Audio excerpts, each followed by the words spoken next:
नमस्कार, स्वागत है आप सभी का सारा सच पर। मैं कोमल पवार एक बार फिर स्वागत करती हूं आप सभी का हमारे इस चैनल। बताइए बिना किसी देरी के खबरों का सिलसिला शुरू करते हैं।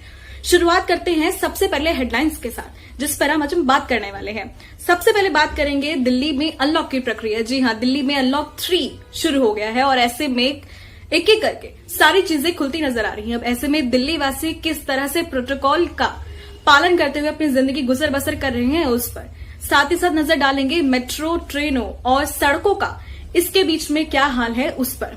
आगे हम बात करेंगे स्पुतनिक वैक्सीन का। जी हां, दिल्ली में स्पुतनिक वैक्सीन भी मुहैया करानी सरकार ने शुरू कर दी है। अब ये स्पुतनिक वैक्सीन आपको कहां पर, कितने रेट पे और कितने अस्पतालों में मिलेगी उस पर अभी हम बात करने वाले हैं। उसके बाद हम बात करेंगे किसान आंदोलन की। जी हां, 6 महीने से ज्यादा इस किसान आंदोलन को चलते हुए हो गए हैं। केंद्र सरकार और किसान दोनों के ही पक्ष में से उनकी तरफ से कोई भी राहत की खबर नहीं आई है। ऐसे में इस पूरे ही आंदोलन का एक चेहरा, जाना माना चेहरा बन चुके राकेश टिकैत ने केंद्र के सामने ऐसी कौन सी नई मांग रखी है उस पर भी हम चर्चा करने वाले हैं। आगे हम बात करेंगे सोशल मीडिया पर जो एक लगातार वीडियो वायरल हो रही है मुस्लिम बुजुर्ग की, जिसके साथ मारपीट की जा रही है और उसको जय श्री राम के नारे लगवाए जा रहे हैं और साथ ही साथ बदसलूकी भी की गई है। अब इस वीडियो में कितना सत्य है उसकी पुष्टि आज हम करने वाले हैं। आगे हम बात करेंगे कि किस तरह से दिल्ली पुलिस ने सेक्स रैकेट का भांडाफोड़ किया है। आखिरी में हम चर्चा करेंगे दिल्ली में गहराए हुए पानी के संकट की। जी हां, दिल्ली में पानी का संकट, गर्मियां शुरू होते ही पानी का संकट कई इलाकों में आ जाता है और ऐसे में विपक्ष की सरकारें यानी कि भाजपा और कांग्रेस दोनों ही आम आदमी पार्टी सरकार को बुरी तरह से घेर रहे हैं। अब देखेंगे कि ऐसे में आम आदमी पार्टी क्या फैसला लेती है या उनकी तरफ से क्या बयान आता है। एक एक करके सारी चीजों पर नजर डालते हैं। चलिए शुरुआत करते हैं।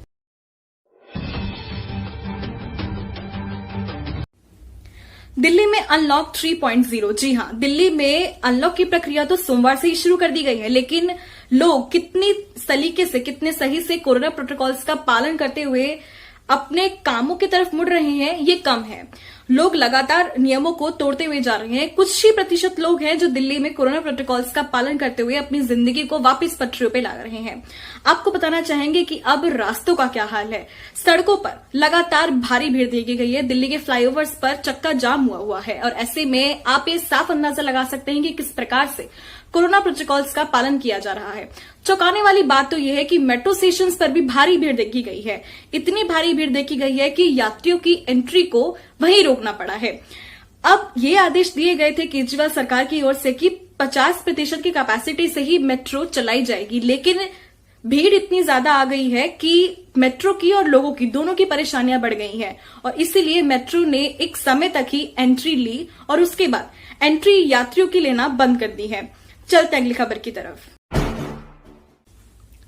Sputnik vaccine. दिल्ली में सरकार ने स्पुतनिक वैक्सीन लगवाना शुरू कर दिया है। अब इस हफ्ते के अंत तक ही आम लोगों को स्पुतनिक वैक्सीन लगनी शुरू हो जाएगी।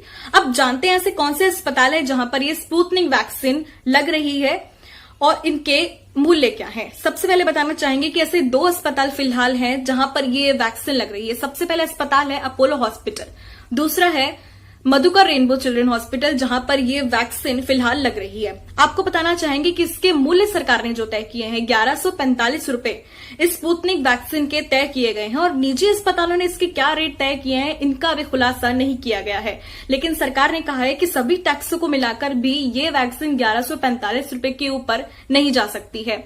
अब दिल्ली में स्पुतनिक के साथ साथ 2 वैक्सीन पहले से लगाई जा रही थी, यानी कि अब दिल्ली में कुल 3 प्रकार की वैक्सीन लगवाई जा रही है। अब ये देखने वाली बात होगी कि 2 अस्पतालों में और इतने सारी जनसंख्या के ऊपर क्या स्पुतनिक वैक्सीन सही से कारगर हो पाएगी या नहीं। चलते अगली खबर की तरफ। किसान आंदोलन। अब इस किसान आंदोलन के सभी किसानों का चेहरा बन चुके राकेश टिकैत, इन सभी के मसीहा बन चुके राकेश टिकैत ने केंद्र के सामने एक नई मांग और रख दी है। अब वो नई मांग क्या है उसको जानते हैं। राकेश टिकैत का कहना है कि किसानों ने अपनी फसल, गेहूं की फसल खुद उगाई है और वो कट चुकी है। अब वो बेचने के लिए क्रय केंद्रों पर 4 महीने से बैठे हुए हैं। पंचायत चुनाव और कोरोना के चलते वो अपनी फसलों को नहीं बेच पाए हैं। इसी के चलते वो केंद्र सरकार से ये मांग करते हैं कि 15 दिनों के लिए ही सही, लेकिन क्रय केंद्रों को खोल दिया जाए। किसान अपनी फसलों को लेकर 4 महीने से वहां पर बैठे हुए हैं और उन्हें अपनी फसलें बेचनी है। अब ऐसे में केंद्र सरकार क्या करती है, इनको क्या फैसला आता है, ये तो वक्त ही बताएगा। लेकिन राकेश टिकैत ने ये मांग केंद्र के सामने रख दी है। बात करते हैं उस वीडियो की, उस वायरल वीडियो की जिसमें एक मुस्लिम बुजुर्ग के साथ 4 लोग मारपीट करते हुए नजर आ रहे हैं, जिसमें बुजुर्ग का कहना है कि मैंने जय श्री राम नहीं बोला, इसीलिए वो मेरे साथ बदसलूकी कर रहे हैं। ये मैसेज इस वीडियो के साथ हर जगह वायरल होता नजर आ रहा है। लेकिन गाजियाबाद पुलिस ने कहा है कि ये बिल्कुल सत्य नहीं है, ये सिर्फ एक कहानी का एक पहलू है जो कि गलत है। गाजियाबाद पुलिस ने कहा कि ये पूरा मामला तांत्रिक साधना से जुड़ा हुआ है। ये बुजुर्ग तावीज बनाता था और इसीलिए उन्होंने आरोपी को भी एक तावीज बनाकर दिया था और आरोपी ने उस तावीज का उपयोग किया। जब उस तावीज से उसके परिणाम नहीं निकले, जो उसने सोचा था वो नहीं हुआ और इसी के चलते उसने इस घटना को भी अंजाम दिया था। लेकिन उस बुजुर्ग ने जय श्री राम और ऐसे कम्युनल एंगल इस पूरे मामले को देने की कोशिश भी की थी। पुलिस ने बताया एफआईआर में दाढ़ी काटने और जय श्री राम के नारे लगवाने वाली कोई भी बात दर्ज नहीं कराई गई थी, जिससे ये साबित होता है कि इस पूरे ही एंगल को जबरदस्ती एक सांप्रदायिक मुद्दा बनाने की कोशिश की गई थी। चलते अगली खबर की तरफ। दिल्ली पुलिस क्राइम ब्रांच ने कड़ी मशक्कत के बाद सेक्सटॉर्शन रैकेट जो कि दिल्ली, गुड़गांव, हरियाणा ऐसे कई क्षेत्रों में सक्रिय था, उसे धर दबोचा है। उन सभी आरोपियों को गिरफ्तार कर लिया गया है। उन सभी आरोपियों में बरकत अली इन सभी मामलों का मास्टरमाइंड बताया जा रहा है, उसे भी पुलिस ने गुड़गांव से धर दबोचा है। ये करते क्या थे? ये सोशल मीडिया पर लड़कियों की फेक आईडीज बनाते थे और लोगों के साथ अश्लील चैट्स करते थे और एक समय बाद जब अश्लील चैट इतनी बढ़ जाती थी तो वो बिना कपड़ों के आमने सामने भी आते थे। अब इन सभी चीजों को आरोपी रिकॉर्ड कर लेते थे और बाद में वो ब्लैकमेल करते थे और इसी के जरिए काफी सारे लोगों के साथ ये मामले सामने आए हैं, जिसमें पुलिस बाद में हरकत में आई है। आपको बताना चाहेंगे कि ये बरकत अली काफी सारे मामलों को पहले अंजाम दे चुका है, लेकिन अब ये पुलिस की हिरासत में है। चलते अगली खबर की तरफ। पानी का संकट एक बार फिर से हर साल की तरह पानी का संकट दिल्ली वासियों के सामने आ गया है।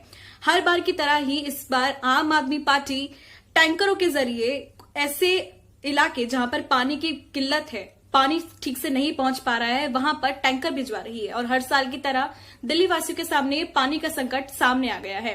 ऐसे में भाजपा और कांग्रेस दोनों ही सरकार आम आदमी पार्टी पर प्रश्न चिन्ह लगाने के लिए तत्पर है, उतारू हो गई है।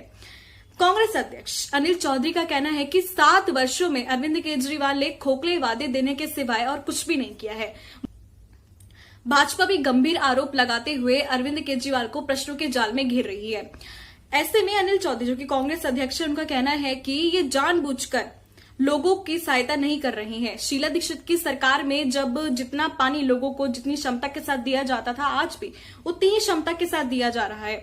अरविंद केजरीवाल ने 7 वर्षों में कुछ भी नहीं किया है। अब जब लोगों के सामने संकट आ गया है तो दूध का दूध और पानी का पानी लोगों की आंखों के सामने हो गया है। उन्होंने कहा कि सिर्फ 13% ऐसे घर हैं जहां पर लोगों को पानी ठीक से मुहैया होता है। अब ये देखने वाली बात होगी कि केजरीवाल सरकार इस पर अपना क्या पक्ष रखती है।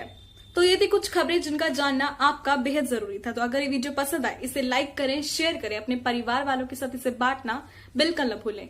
साथ ही साथ इन खबरों से जुड़ी कोई भी अपडेट अगर आप तक पहुंचती है तो कमेंट सेक्शन में कमेंट करके हमें जरूर बताएं। अपना ख्याल रखें और अपने आसपास का भी। मैं कोमल पवार आपसे इजाजत चाहूंगी। नमस्कार।